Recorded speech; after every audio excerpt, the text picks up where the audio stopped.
A, B, C, métaphore, grammaire, W, hypothèse, oxymore, sache que ça se cache, et cache que ça ne se sache, Y et Z.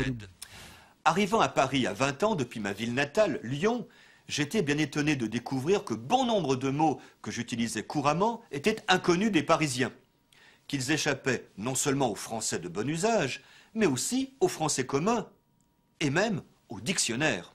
Prenons un exemple. Dans tout le domaine franco-provençal, c'est-à-dire des Hautes-Alpes à la Haute-Loire, dans une partie du Midi et même du Sud-Ouest, un aliment n'attache pas au fond de la casserole. Il attrape.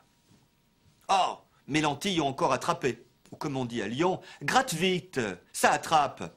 C'est d'un emploi normal, courant, quasi réflexe. Et on peut le comprendre, attraper en ancien français signifie prendre à la trappe, prendre au piège. C'est donc un emploi à peine dérivé du sens propre. Et justement, ouvrez les dictionnaires du français, même les plus grands dictionnaires. Ils vous donneront tous les emplois du verbe attraper.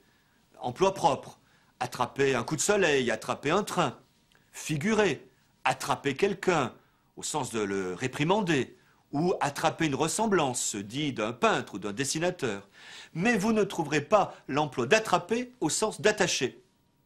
Par suite, des dizaines de milliers de francophones de la France du Sud, s'ils consultaient ces dictionnaires à l'article attraper, eh bien seraient comme moi, bien attrapés.